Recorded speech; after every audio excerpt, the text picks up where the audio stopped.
하나님 말씀은 구약성경 에스겔 33장입니다.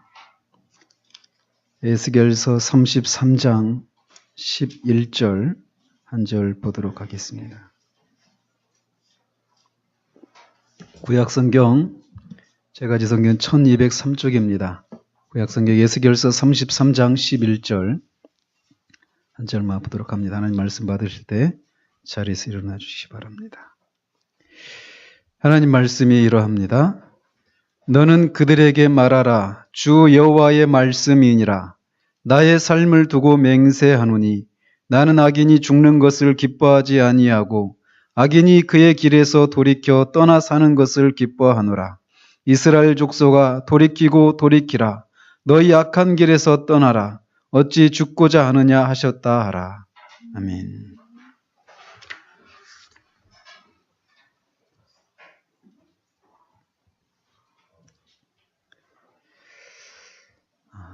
오늘 이제 복음이란 무엇인가에 대해서 마지막으로 말씀을 전하도록 합니다. 계속 살펴보는 중에 지난주에는 자신이 죄인이라고 하는 사실을 충분히 느끼지 못하고 또 죄에 대해서 충분히 회개하지 못했기 때문에 그리스도께 나갈 수 없다라고 생각하는 것은 잘못된 생각이다라고 말씀을 드렸습니다. 죄에 대해서 자각하고 회개하는 것은 믿음을 가지기 위한 어떤 예비 단계가 아니라 회개는 참된 믿음의 결과로서 따라 나오는 그런 무엇이라고 말씀을 드렸습니다. 그렇기 때문에 자신이 죄인인데도 그것을 충분히 느끼지 못하고 그것에 대해서 회개하지 못하고 있다. 이 얘기는 나병 환자가 뜨거운 물에 손을 집어넣고도 그 뜨거운 고통을 느끼지 못하는 그런 것처럼 그렇게 심각한 그런 상태라고 하는 것을 알고 자신의 그런 자신이 그렇게 심각한 죄인이라고 하는 것을 깨닫고 그런 상태로 주님께 곧장 나와야 한다라고 말씀을 드렸습니다. 저는 지금까지 계속해서 죄인이 할 일은 어떤 조건을 갖추고 나오려고 생각하지 말고 지금 있는 모습 그대로 그리스도께 나와야 한다라고 하는 내용들을 말씀을 드렸습니다. 그런데도 어떤 사람들은 여전히 그리스도께 곧장 나가지 않고 머뭇거리는 사람들이 있을 수 있습니다. 여전히 무엇인가 자기는 그리스도께 나가기에는 부족하기 때문에 어떤 것을 내가 갖추고 나가야 된다라고 하는 생각을 가지고 있다라는 거예요. 예를 들어서 자신이 지금까지 한 번도 주님을 위해서 살지 않았는데 어떻게 뻔뻔하게 구원을 베풀어 달라고 할 수 있느냐 이런 생각을 가지고 그리스도께 곧장 나가지 못하는 사람이 있을 수도 있습니다. 이번 주에도 이런 생각을 한 분을 만났어요. 지옥에 가고 싶은지 천국에 가고 싶은지 이렇게 물어보면 천국에 가고 싶어 합니다. 그렇지만 천국에 가고 싶지만 어떻게 하겠냐고 대답을 하는 거죠. 말은 안 하지만 그 말 속에 미안한 마음을 가지고 있는 거예요. 구원받고자 하는 이 자신의 그런 동기가 너무나 이기적이라는 것이죠. 한 번도 이 구원을 받기 위해서 자기 편에서 어떤 것도 하지 않았는데 그냥 그 하나님의 심판을 지옥에서 영원한 심판을 받기는 싫고 천국에는 가고 싶은데 그저 그렇게 심판을 피하고 천국에 가고 싶은 구원받고자 하는 그런 동기로 그리스도께 나가고자 하는 것은 너무 이기적인 생각이 아니냐 이런 생각을 갖고 있는 것이죠. 그래서 염치가 없고 미안한 생각이 드니까 구원을 받고 싶긴 하지만 어떻게 할 수 없는 거 아니겠느냐라고 이렇게 하면서 자포자기하는 그런 모습을 보았다는 거죠. 이번처럼 많은 사람들이 이런 식으로 생각을 합니다. 심판에 대한 두려움을 깨닫고 구원받기를 소망합니다. 말씀을 듣고 자신의 상태를 깨닫게 되었을 때 말이에요. 그런데 구원받고자 하는 자신의 동기가 너무 이기적이고 낮은 차원의 것이라고 생각하면서 미안한 마음에 선뜻 주님께 나가지 못하는 것이라는 거죠. 마치 자신이 주님께 나아가는 동기가 자신의 구원을 위한 것과 같은 이기적인 동기가 아니라 하나님의 영광을 위한 것과 같은 높은 차원의 것이어야 한다면서 곧장 그리스도께로 나가지 못하는 사람들이 있다라는 거예요. 그러나 어떤 사람이 하나님의 영광을 추구한다라고 하는 것은 그가 이미 구원받은 그리스도인이라고 하는 것을 말해줍니다. 즉 하나님의 영광을 추구하는 것은 이미 믿음을 가진 이후에 오는 것이지 믿음을 갖기 전에 할 수 있는 것이 아니라는 거예요. 그런데도 자신의 영혼의 구원을 받고자 하는 그런 이기적인 동기가 아니라 하나님의 영광을 위해서 나가야 되지 않겠느냐라고 하는 이런 생각을 가지면서 그리스도께로 곧장 나가지 못하고 있는 것은 구원받는다라고 하는 것이 무엇인지를 이미 모르고 있다라고 하는 것을 말해준다라는 것이죠. 그러므로 그리스도께로 나아갈 때는 반드시 어떤 개인적인 어떤 사사로운 그런 마음이 없는 상태나 비이기적인 그런 동기로 나아가야만 한다라고 하는 생각 때문에 그리스도께로 나아가지 못하고 멀리 서 있는 일이 없도록 해야 한다라는 겁니다. 만약에 비이기적인 동기로만 그리스도께 나아갈 수 있다면 이 세상 어느 누가 구원을 받을 수가 있겠습니까? 오히려 성경은 우리의 두려움과 소망의 호소에서 우리를 구원회로 초청하고 있는 것을 볼 수 있습니다.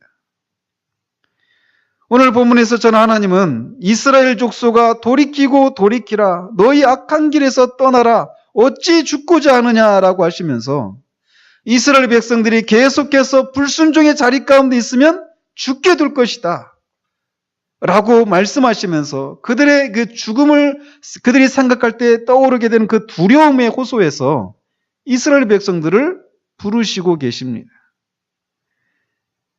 사도 바울도 우리가 주의 두려우심을 알므로 사람을 권하노니 라고 말하면서 하나님의 두려움의 호소에서 사람들을 구원회로 초청하고 있다라는 거예요. 이렇게 하나님께서 죄인들을 심판하실 것을 알기에 속히 그 심판으로부터 피하라고 하고 있다라는 것이죠.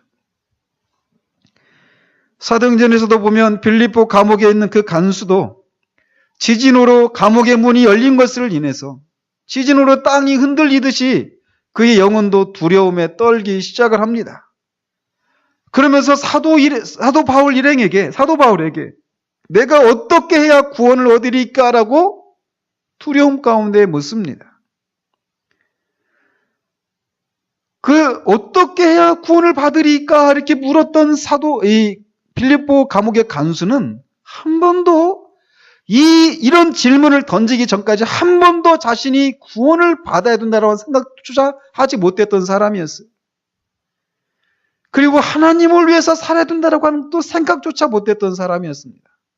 다만 지진으로 땅이 흔들리고 그런 어떤 하나님의 그 초자연적인 그런 그 역사하심을 앞에서 그가 자신의 상태를 깨달은 거죠. 그리고 자신이 구원을 받아야 되는 사람이라고 하는 것을 깨닫고는 곧장 내가 어떻게 하면 구원을 받을 수 있습니까? 라고 물었던 것입니다. 이 질문에 사도 바울은 구원받고자 하는 그의 동기가 너무 이기적이고 아주 낮은 차원의 것이라고 하면서 책망하지 않았습니다. 그는 간수에게 주 예수를 믿으라 그리하면 너와 네 집이 구원을 얻으리라라고 즉시 말해 주었습니다. 그러므로 다시 한번 말씀드리지만 우리에게 임박한 심판에 대한 두려움 때문에 구원을 소망하면서 그리스도께로 나아가는 것은 아주 낮은 수준의 것이 아니라 오히려 모든 구원받은 사람들이 보여줬던 모습이라고 하는 것을 알아야 한다는 거예요. 자신들에게 임박한 위기를 느끼고 그것으로부터 피하고자 하는 것이 이기적인 것이 아니라 그것은 하나님이 인간에게 주신 본능입니다. 우리가 아플 때 낫고자 하는 것이 이기적인 그런 것이라고 할 수 있습니까?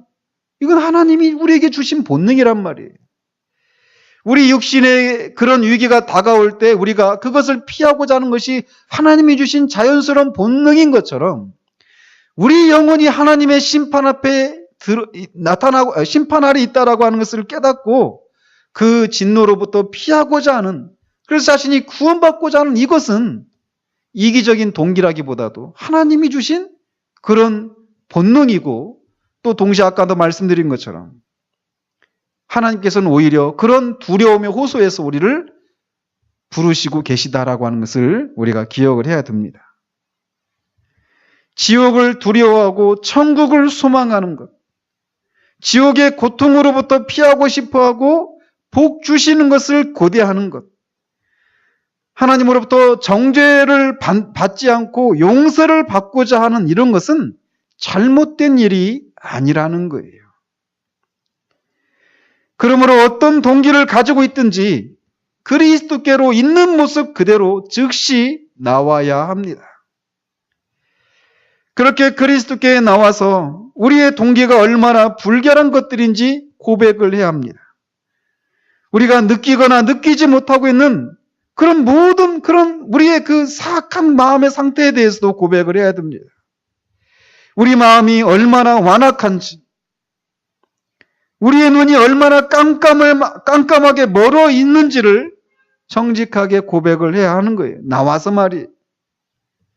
우리가 얼마나 지독하게 하나님의 말씀을 잘 듣지 않고 고집을 피우는지를 고백해야 합니다. 아무것도 남겨놓지 않고 모든 것을 고백해야 합니다. 우리 주 예수 그리스도는 우리가 있는 모습 그대로, 정말 그 모습 그대로 자신에게 나오기를 원하신다라는 거예요. 저는 계속해서 우리가 그리스도께로 곧장 달려가지 못하게 만드는 우리 안에 있는 잘못된 생각들에 대해서 말씀을 드리고 있습니다. 근데 그것들의 공통적인 건 뭐냐면, 어쨌든 내가 그리스도께 나아가기 위해서는 내 편에서 무엇인가를 어떤 자격을 갖춰야 된다라고 하는 생각을 갖고 있다라는 거예요. 그런 것 중에 이번에는 어떤 사람은 자신의 믿음이 부족하다라고 하는 것을 들으면서 그리스도께 곧장 나아가지 못하는 사람이 있습니다. 그런 사람이 자신의 믿음이 부족하다라고 느끼는 것은 거짓이 아니라 사실입니다. 근데 문제는 그 사람이 앞으로도 계속해서 자신의 믿음이 부족하다는 느낌을 가지게 될 거라는 거예요. 아니, 더 사실대로 말하면 그런 사람의 믿음이 그 자신에게 만족스러워지기를 기다린다라면 죽을 때까지 그렇게 평생 기다려야 할 거라는 거예요. 즉, 평생을 기다려도 내 믿음은 이 정도면 충분하다라고 하는 생각을 가질 수 있는 때가 오지 않는다라는 거예요. 이거는 구원받은 처음에 뿐만 아니라 이후에도 마찬가지예요. 우리는 우리 자신의 믿음에 대해서 난 이 정도면 되었다. 이 정도 믿음이면 주님이 나에게 구원을 베풀어 주실 수도 있고, 구원받은 이후에 삶을 살아가는 과정 가운데 하나님께서 우리에게 이런저런 은혜를 주시기에 충분하다. 이 정도면 됐지라고 하는 생각을 가질 수가 없습니다. 우리는 늘 부족하다고 하는, 믿음에 있어서 늘 부족하다고 하는 느낌을 가질 수밖에 없다라는 거예요. 하나님께서 우리에게 기대하시는 것은 우리 자신의 믿음에 대한 만족이 아니라 예수 그리스도와 그의 사역에 대한 만족입니다. 믿음의 가장 중요한 핵심은 그리스도와 그의 속죄 사역으로 만족하는 거예요. 그것으로 충분하다라는 것입니다. 믿음은 우리로 하여금 우리 자신에게서 눈을 돌려서 예수 그리스도를 바라보도록 하는 것입니다. 하나님께서 죄인에게 요구하시는 것은 그저 자신이 죄인이다라고 하는 사실, 바로 그것뿐입니다. 그리고 자신이 죄인이기 때문에 구세주를 필요로 하고 있다라고 하는 사실이에요. 그것만 우리에게 요구하신다라는 것이죠. 믿음이 은혜의 보좌 앞에 서는 것은 바로 이 필요 때문에 그렇습니다. 우리가 죄인이고 구주가 필요하다라고 하는 이 사실 때문에 우리가 믿음으로 은혜의 보좌 앞에 서게 된다라는 것이. 그러므로 중요한 것은 내 믿음이 내게 만족스러운가 이것이 아니라 나는 정말 구원이 필요한 아주 궁핍한 죄인인가?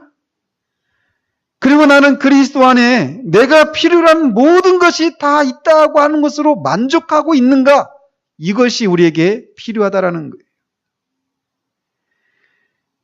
그러니 자신의 믿음이 부족한 것을 인해서 그리스도에게서 멀리 떨어져 있지 말고 그 부족한 그 느낌 그대로 그 상태로 그리스도께로 나와야 한다라는 거예요.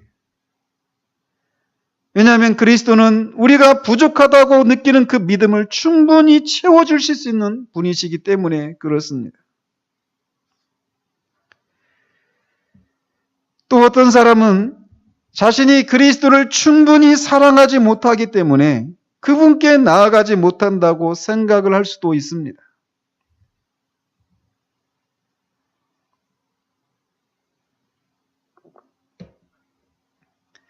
그러나 방금 말씀드린 것처럼 우리의 믿음에 대해서 우리가 부족함을 평생 느낄 수밖에 없는 것처럼 그리스도를 향한 사랑에 있어서도 우리는 항상 부족함을 느낄 수밖에 없습니다. 우리가 알아야 할 것은 우리의 양심이 평강을 누릴 수 있는 것은 그리스도를 향한 우리의 사랑 때문이 아니라 우리를 향한 그리스도와 하나님의 사랑 때문입니다.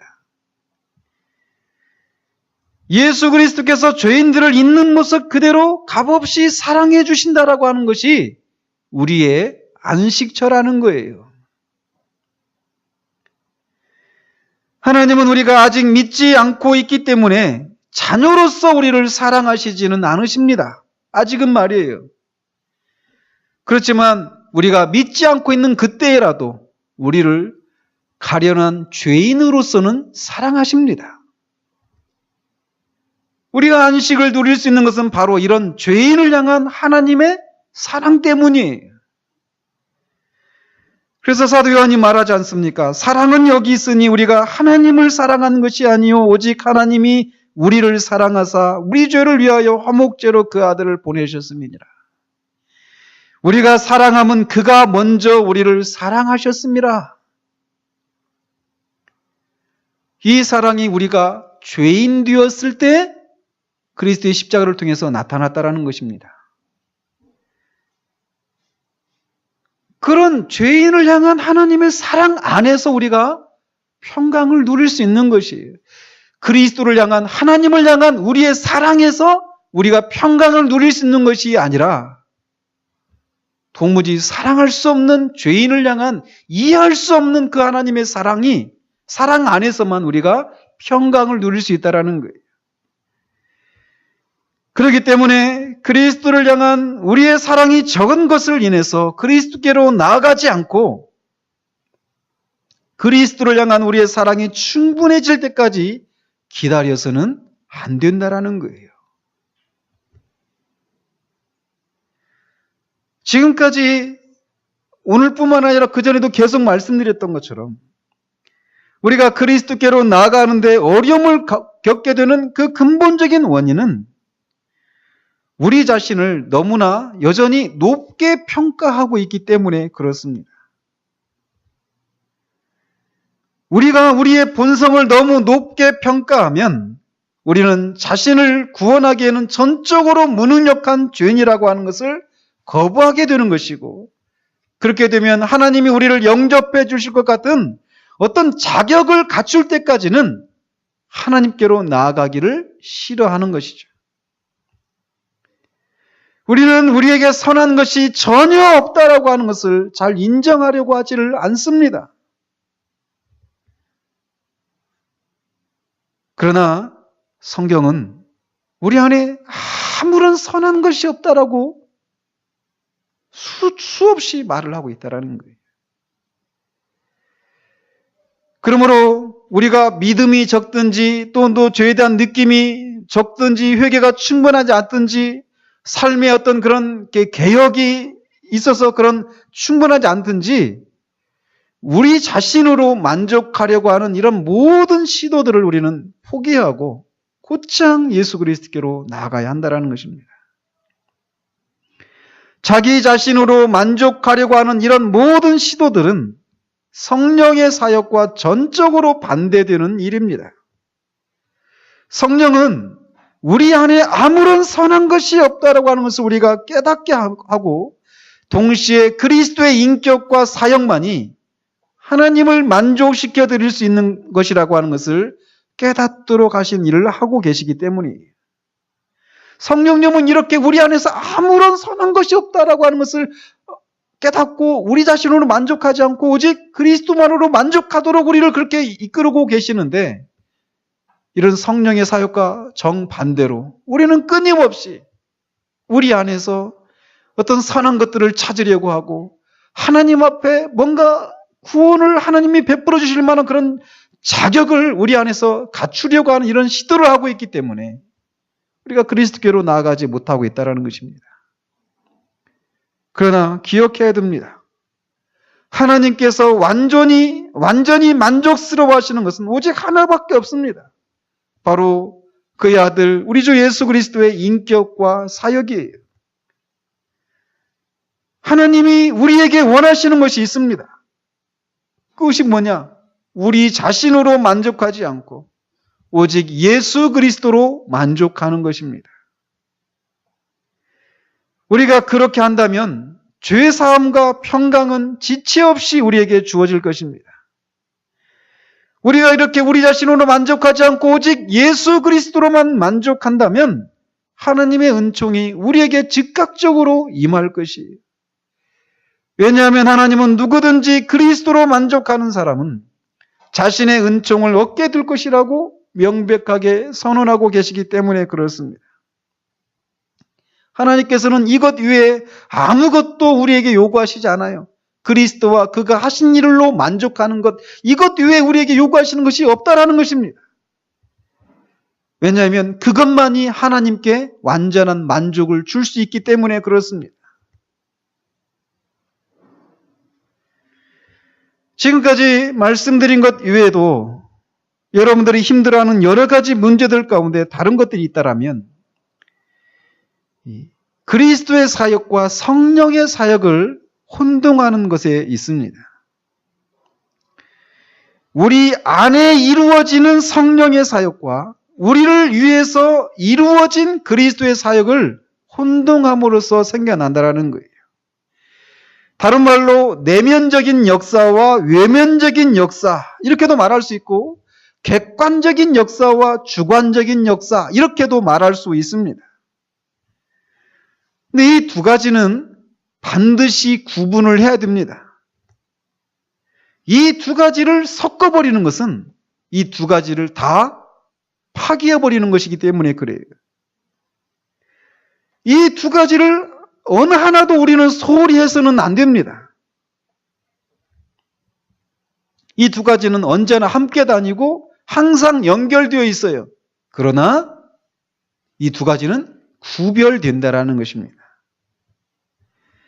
이것에 대해서 호라티우스 문화론은 아주 적절한 비유를 사용합니다. 즉, 우리가 먹는 약과 우리를 돌보는 의사와의 관계로 그리스도와 성령의 사역을 구분해서 설명을 하고 있다는 거예요. 우리가 병원에 가면 의사가 우리의 그 병을 진단하고 처방전을 주잖아요. 그죠?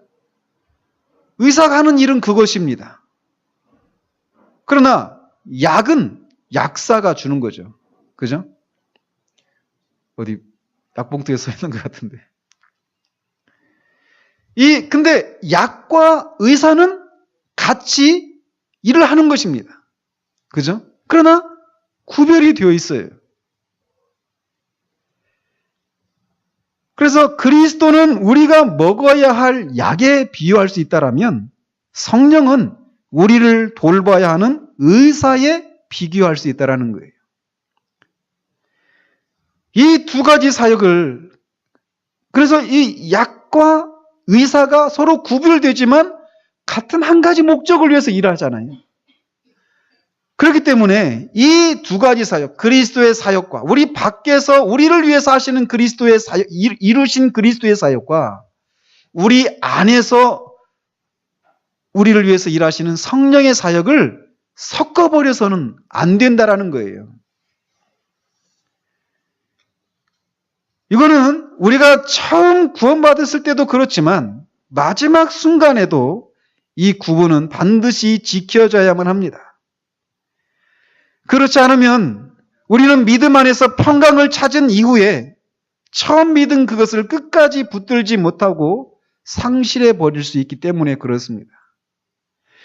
이것에 대해서 호라티우스 보나리가 그의 책에서 어떤 분의 글을 이렇게 인용을 합니다. 잘 들어보십시오. 어떤 분이 이렇게 고백을 했다라는 거예요. 내게 의심이 들기 시작할 때, 어떤 의심이 든다는 얘기입니까? 내가 정말 구원받았는가? 라고 하는 이런 의심이 들기 시작할 때 이걸 말해주는 거예요.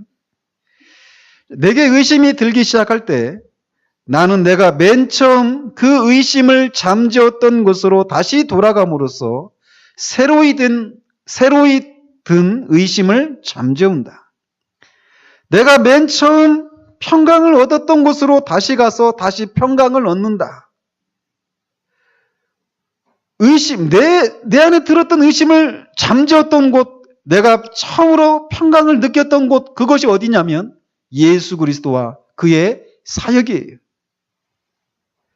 그래서 내가 구원을 받았는가? 라고 하는 의심을 들 때마다, 그리고 구원받은 자가 느끼게 되는 그런 평강을 잃어버릴 때마다 그가 취하는 방식은 무엇이냐면 항상 예수 그리스도께로 돌아간다라는 거예요. 나는 우울한 마음으로 주저앉아 내 자신의 믿음이나 불신앙을 깊이 생각하지 않는다.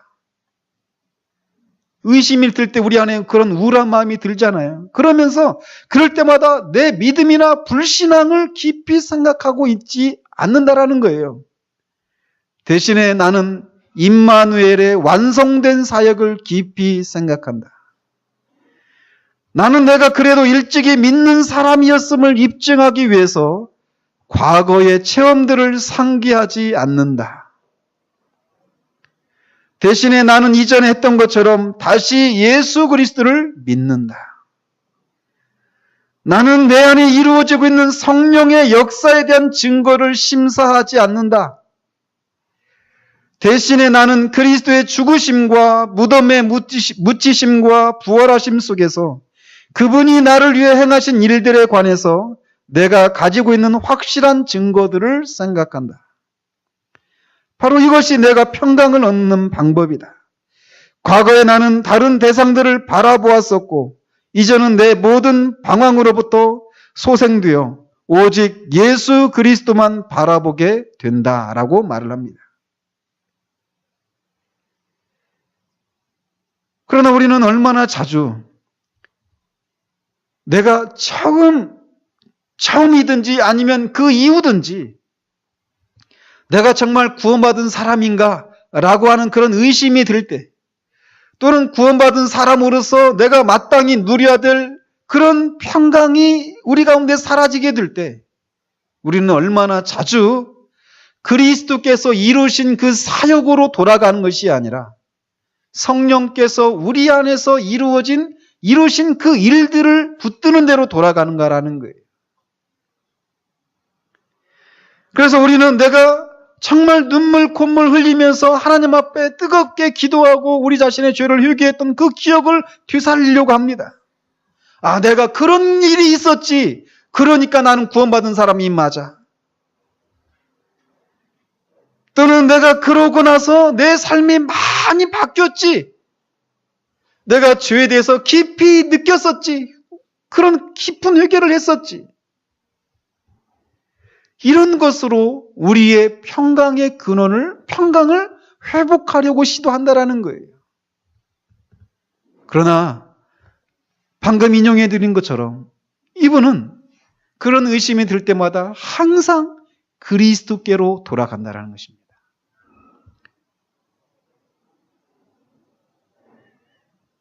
우리가 붙들려고 하는 이 성령이 우리 안에서 역사하셔서 나타나는 그런 결과들은 그리스도께서 이미 우리 밖에서 이루어 놓으신 그 일이 우리의 구원을 해서 완전하고 충분하기 때문에, 그리고 그것을 믿었기 때문에 믿음의 결과로 우리 가운데 따라오는 것들이라는 거예요.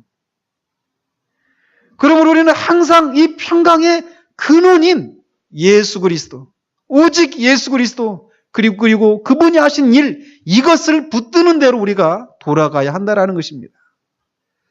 그런데 이렇게 그리스도께서 우리 밖에서 하신 일, 이 객관적인 사역과 그 이루어진 그 일을 우리 가운데서 적용하시고 우리 안에서 일하시는 성령의 사역을 혼동하기 때문에 우리가 그리스도께로 곧장 나가는 일들의 어려움을 겪고 있다는 것입니다. 우리의 두려운 영혼이 평강을 얻을 수 있는 것은 그리스도께서 우리를 위해서 하신 객관적인 사역에 있습니다. 이것을 우리는 끊임없이 붙들어야 해요. 천국에 이르렀을 때 어떻게 너가 여기에 들어올 수 있다라고, 들어올 수 있는 자격이 있다고 생각하느냐라고 물었을 때 뭐라고 대답하시겠습니까?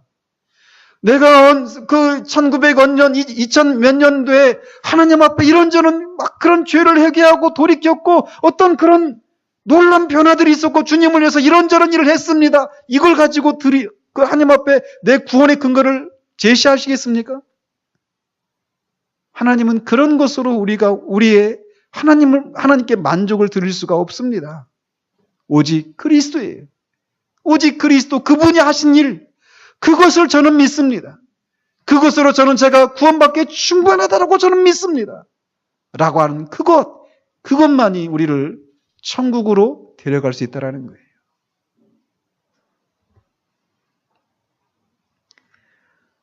지금까지 계속해서 말씀을 드렸는데도 어떤 분은 자신 안에 있는 죄가 우리를 향한 하나님의 긍휼히 여기는 마음을 제한한다라고 생각을 합니다.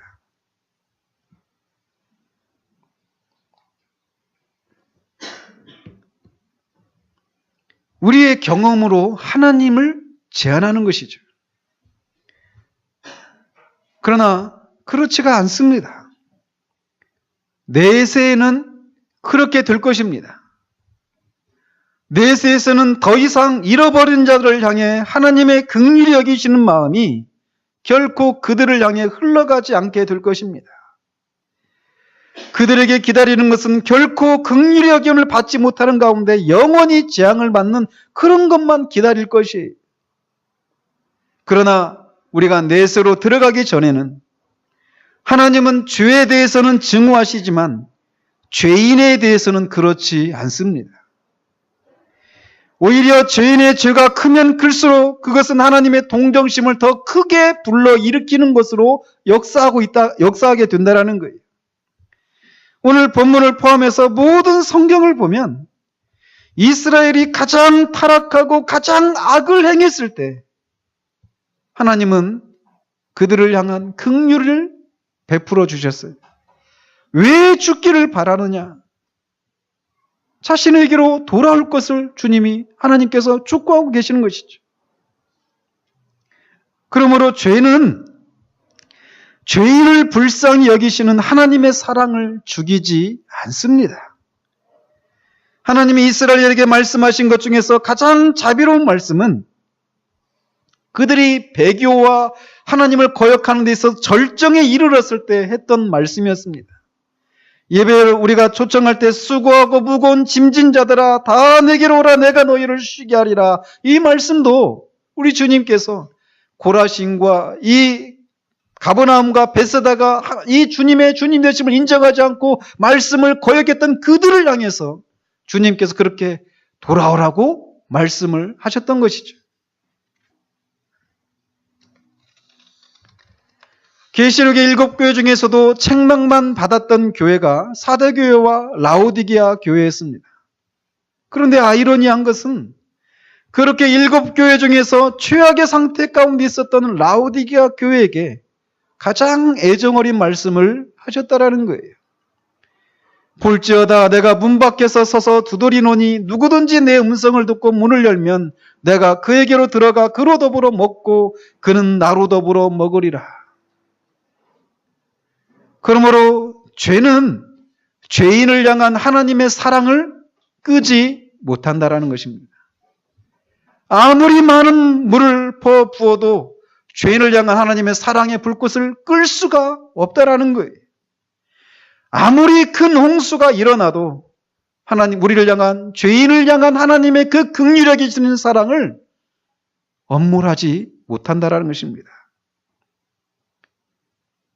그러나 얼마나 많은 경우에 우리는 이런 하나님의 사랑을 거부하고 하나님이 다가가면 다가갈수록 자꾸만 하나님으로부터 멀어져 가는가라는 것입니다. 제가 중학교 1학년 때로 기억이 나는데 성탄절 전날 새벽송을 하잖아요. 새벽송을 다 마치고 돌아오니까 새벽 2시, 3시 이 정도 됐습니다. 집으로 돌아가야 되는데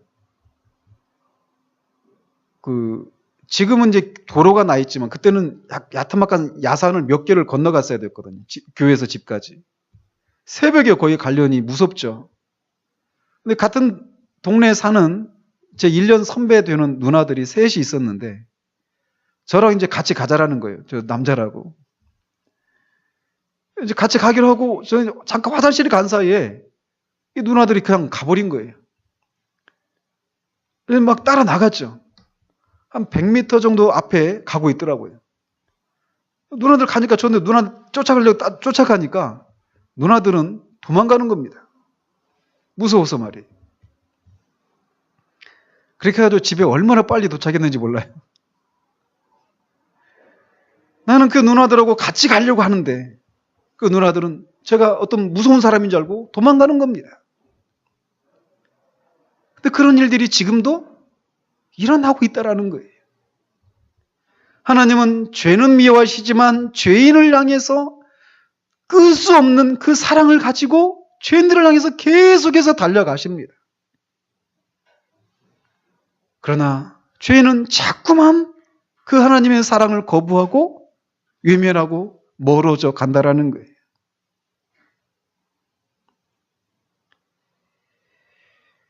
하나님은 처음부터 끝까지 죄인들을 쫓아가십니다. 그들을 파멸시키시기 위해서 쫓아가는 것이 아니라 그들의 죄를 용서하시고 구원하기 위해서 쫓아가시는 거예요. 그런데 우리는 얼마나 주님이 의인이 아니라 죄인을 위해서 죽으셨다라고 하는 것을 자주 잊는지 모릅니다. 정말 이것을 우리는 얼마나 자주 잊는지 몰라요. 이거 있잖아요. 구원받기 전의 상태 가운데서도 그렇고 구원받은 이후에도 마찬가지. 구원받은 이후에도 우리는 말씀을 통해서 우리 안에서 온전치 못한 우리 자신의 모습을 봅니다. 발견하게 됩니다.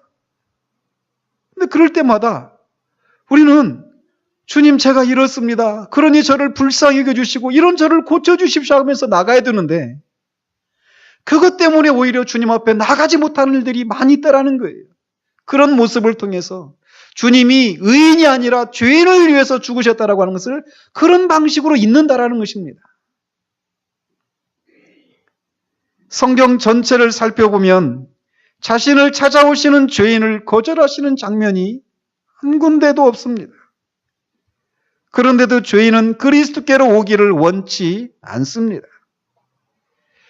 그리스도께서는 죄인들을 영접하십니다. 그런데도 죄인들은 그리스도께 등을 돌리고 달아나 버립니다. 그리스도께서는 죄인들을 불쌍히 여기시고 그들을 위해서 눈물을 흘리시기까지 하십니다. 고난주간에 예루살렘으로 들어가시면서 예루살렘아 예루살렘아 하시면서 왕이신 분이 통곡하셨던 것처럼 말이에요. 그런데도 죄인은 요지부동입니다. 죄인을 향한 하나님의 동정심은 아무런 효과가 없어 보이고 그분의 오래 참으시는 그 인내는 죄인의 그 완고한 마음에 아무런 영향도 미치지 못하고 죄인을 향한 이 그리스도의 눈물도 헛되이 흘려버리고 있는 것처럼 보입니다. 하나님의 아들은 하루 종일 그 손을 내밀고 있지만 죄인들은 그 손을 쳐버리고 무시를 합니다.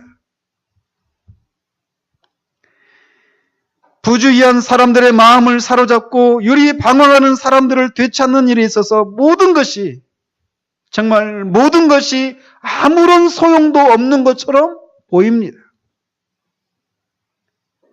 그렇다면 하나님은 왜 이렇게 자신을 거부하고 그분께 등을 돌리는 죄인들을 향해서 헛된 것처럼 보이는 이 아픈 사랑을 포기하지 않으시는 것일까요?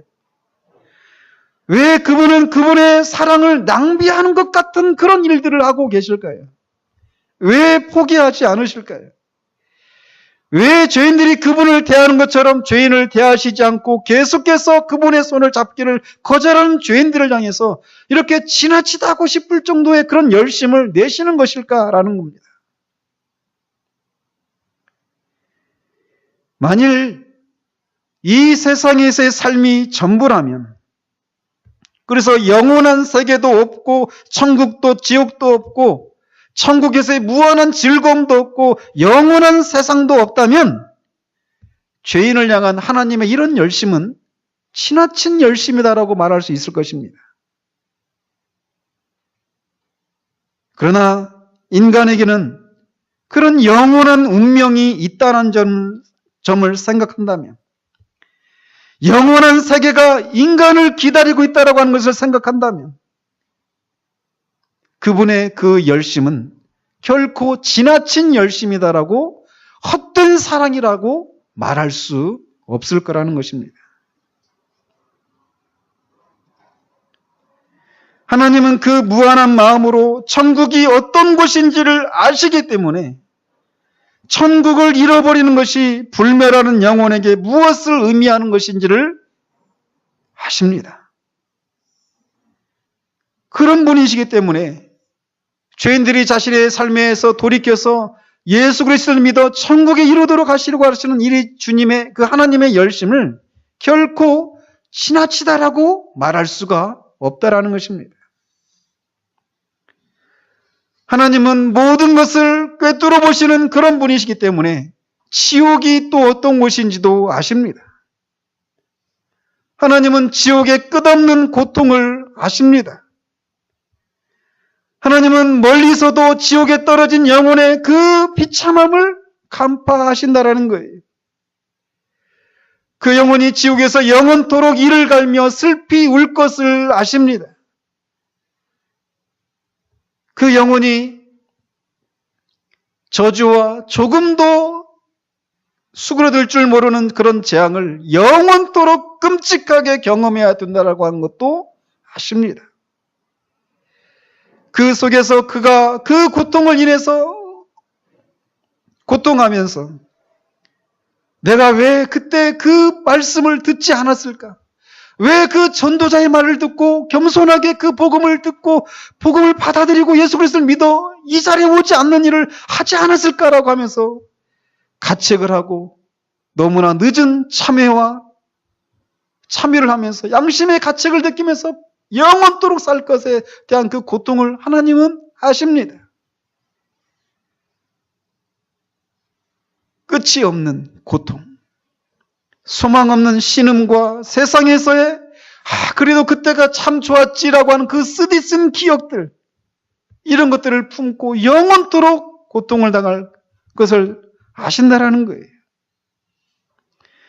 그 영혼이 영원한 세계를 잃어버린 대가로 치러야만 하는 이 최종적인 대가에 포함된 그 무한한 그 고통을 하나님은 모두 하신다라는 거예요. 그렇기 때문에 하나님은 잃어버린 자들을 향해서 우리 보기에는 정말 헛된 것 같고 정말 너무 지나친 것 같은 그런 사랑을, 그런 열심을 포기하지 않고 행하시고 계신 것입니다. 그러니 하나님께서 자기 자신을 이런 운명에 내팽개쳐 버리는 일에 미친 듯이 몰두하고 있는 사람들을 향해서 하나님 너무 마음을 쓰시는 거 아닙니까? 라고 할 수가 없다라는 것입니다. 하나님께서 그런 흑암과 그런 마귀와 지옥에 대해서 하나님께서 사람들에게 경고하실 때, 너무 지나친 거 아닙니까? 너무 무서운 얘기 아닙니까? 라고 말할 수가 없다라는 거예요.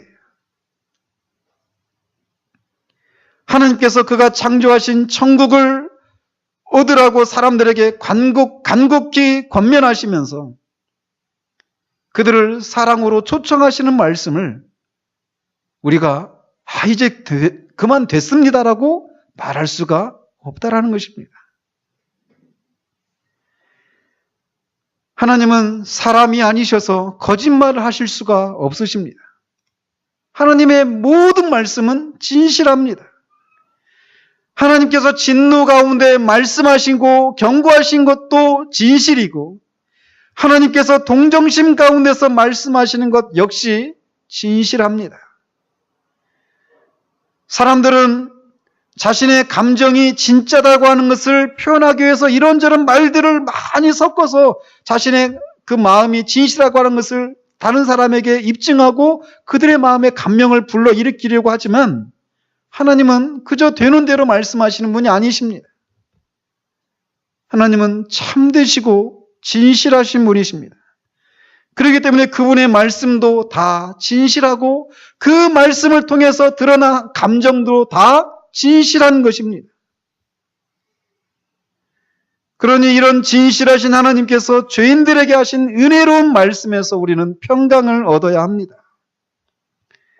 거룩하시고 죄를 미워하시는 하나님, 그리고 믿지 않는 죄인들을 결국 내세에서는 지옥의 형벌을 내리시겠다고 하시는 주권적인 하나님은 동시에 오늘 본문에서처럼 나는 악인의 죽는 것을 기뻐하지 아니하고 악인이 그 길에서 돌이켜 떠나서 사는 것을 기뻐하노라라고 말씀하십니다. 하나님의 주권과 하나님의 은혜는 서로 충돌을 일으키는 것이 아니라는 것이에요. 이런 하나님께서 또한 이스라엘 족속아 돌이키고 돌이키라, 너희 악한 길에서 떠나라, 어찌 죽고자 하느냐라고 오늘 또 애타게 죄인들을 부르고 계신 것입니다. 이제 말씀을 맺도록 합니다. 우리는 모두 죄인입니다. 그리고 우리는 모두 하나님의 심판 아래에 있습니다. 우리 안에는 우리 자신을 구원할 만한 능력도 선한 것도 아무것도 없습니다. 우리의 그 어떤 노력도 하나님의 진노로부터 우리를 건지지 못합니다. 우리의 기도도 우리의 회개도 죄에서 돌이켜서 새 삶을 살려는 그 어떤 노력도 하나님의 진노로부터 우리를 건지지 못한다라는 거예요. 오직 예수, 그분만이, 오직 그분이 이루신 일만이 우리의 두려운 영혼을 평강에 이르게 하고 우리를 쉬게 해주실 수 있는 유일한 길입니다. 그분을 믿음으로만 우리가 구원에 이를 수가 있습니다. 그분을 믿기 위해 어떤 사전적인 준비를 할 필요가 없습니다. 자신이 죄에 대해서 얼마나 많이 느끼든지, 회개를 충분히 했는지, 믿음이 부족한지, 그분을 향한 사랑의 느낌이 부족하든지 그 어떤 준비를 할 필요가 없다라는 거예요. 다만 자신이 하나님 앞에 죄인이라고 하는 사실들을 깨닫는 것, 그리고 자신은 구원이 필요하고 자신은 자신을 구원할 수 없기 때문에 구주가 필요하다고 하는 것을 믿는 것, 그리고 그리스도로 만족하는 것, 그것만 하나님이 우리에게 요구하시는 것입니다. 우리의 구원은 십자가에서 우리를 위해 죽으시고 우리를 위해 다시 살아나신 그분이 이루신 일을 통해서만 가능합니다. 그분 안에 우리의 구원을 위해 필요한 모든 것이 있으므로 그분께 나아가기만 하면 된다라는 거예요. 그럼 그분으로만 소망을 삼을 수 있다라는 것입니다. 그러면 즉시 우리 안에 평강이 찾아올 것입니다. 처음에도 말씀드린 것처럼 우리는 복음을 여전히 율법적으로 생각을 해서 복음을 어떤 행위로 생각하는 그런 오류에 빠져 있습니다. 그러나 지금까지 말씀드린 것처럼 믿음은 모든 행위를 멈추고 오직 그리스도와 그가 하신 일들을 받아들이는 것입니다. 인정하는 것입니다. 그분이 우리의 구원을 위해서 모든 것을 하셨습니다. 비록 제가 죄에 대해서 충분히 느끼지 못하고 회개도 충분하지 못하고 그분을 향한 믿음조차도 충분하지 못하고 사랑도 충분하지 못하지만 그분만이 나를 구원해 주실 수 있는 유일한 분이십니다. 라고 하는 것을 믿는 그 믿음이 우리를 구원으로 인도하는 것입니다. 즉시 예수 그리스도께로 나오시는 여러분이 되시기를 바랍니다. 기도하겠습니다.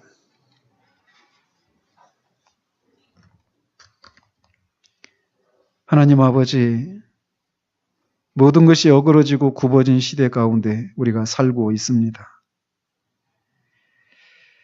그 중에 너무나도 중요한 복음에 대해서도 우리는 잘못된 생각들을 가지고 있는 것을 보게 됩니다. 우리의 구원의 근거가 우리 안에서 무엇인가 우리가 했던 것들, 이런 것들에 우리의 구원의 근거를 삼으면서 그런 것들이 없으므로 자신은 곧장 그리스도께로 나아가지 못한다고 하며 구원에 이르기 위한 어떤 자격을 갖추기 위해서 이런저런 행위를 하고 있는 그런 일들이 우리들 가운데 있는 것을 살펴봅니다. 그러나 구원은 오직 그리스도를 믿음으로만 구원에 이른다라고 하는 사실들을 우리가 기억하는 우리가 되어지기를 원합니다. 믿음의 결과로서 나타나는 그것들을 마치 그것이 믿음을 얻을 수 있는 그런 구원의 근거로 착각하고